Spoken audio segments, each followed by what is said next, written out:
Today, Donald Trump was sworn in for a second term as the 47th President of the United States of America. Mr. Trump takes over office after a heated campaign between the Republicans and the Democrats. But what does a Donald Trump presidency mean for Nigeria and indeed Africa in general? Tonight, I'm being joined by Dr. Banwo, U.S.-based lawyer and public affairs analyst. Good evening to you, Dr. Banwo. Welcome to Politics Tonight, and it's so good to see you. Good evening. Thank you so much for having me. Right. First, let's start with this inaugural address. Trump says the golden age of America begins now. Does that beat your imagination? No, Trump has always been like that. It's been, he thought grand, and I think in his own mind, a whole new age of America is starting today. And I believe he believes it, whether others believe it for him or not. For the last 4 years, he felt America has been going down, and now he feels like it's his turn to right the ship again. Whether it's right or wrong, depending on which part of the political divide you stand. But do you believe those words? Yeah, I do. I do. In the sense that so many things have taken us out of what has made America great in my own mind. I try not to be too partisan in public over the U.S. affairs. But the thing is, America as a nation started that was built under God. And in the last few years, it's like everything about God is being taken out of the system. Number two, America values his educational institutions, traditional education, and a lot of that has changed in the last 4 years. We have even the issue of gender policy. I know that is big, but I believe a lot of stuff, let me just put it that way, that many Americans are looking forward to. They believe Trump can do it, because if you look at his trajectory, for somebody who lost a re-election and with all those charges against him, so many felonies against him, so many, even some convictions, for Americans to still vote him back, that means most Americans believe America is not on the right track. I mean, that is under any normal circumstances. Trump shouldn't have won re-election.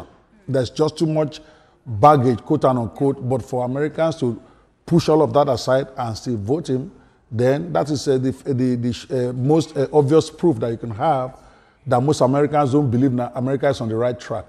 What stood out for you in that inaugural address? What stood out for me? That he raised expectations too high.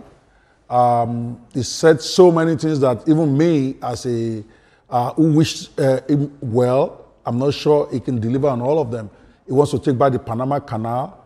That is like more or less a triggering war. But that is, I don't think China is going to allow him to just do that. It's going to lower prices. I don't know how he's going to do that when he's planning to also implement a lot of tariffs against foreign governments. But it's Trump. You know, Trump is a master negotiator. He starts out with, I'm going to take everything from you, and then forces you to the negotiation table to be able to get the best deal for America.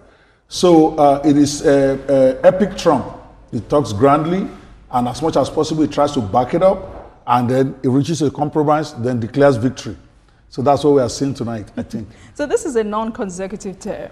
Yes. Trump is 78 years, which makes him the oldest president in U.S. history. Yes. What does Trump 2.0 mean for U.S. policy, foreign policy? Foreign policy?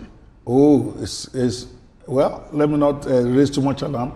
He is going to try, in his own mind, America should be preeminent in global world affairs. Regardless of what is happening out there, I don't think we are as strong as we used to be, because China is on the ascendancy and the other. So it's going to want to try to be more local-minded in the sense that face American issues first.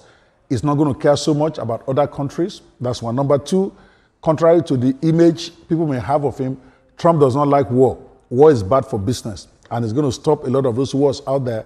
Not that those who are fighting right now will be happy, because Ukraine will not be happy, but I think Trump will stop that war and probably force them to take a kind of a deal with Russia. So globally, I think they're going to hear a lot from America. I don't think Trump will invade anywhere, but I also think he will impose his will. He did it the first time. On places like Europe, they will not like him, but he will get what he wants.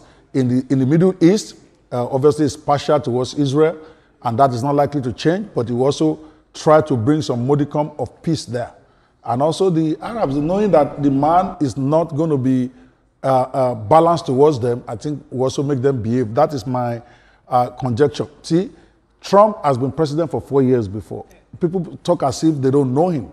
You know Trump. Trump is going to be Trump. It's just that this time, it's not going to be restrained because he's not running for election again. All the time that he's trying to be nice, to try to bring in a coalition of people that is balanced, he's not going to do that. He's going to surround himself with MAGA-rights. And whether that is going to be good or bad for America, we're yet to see. Yes. And would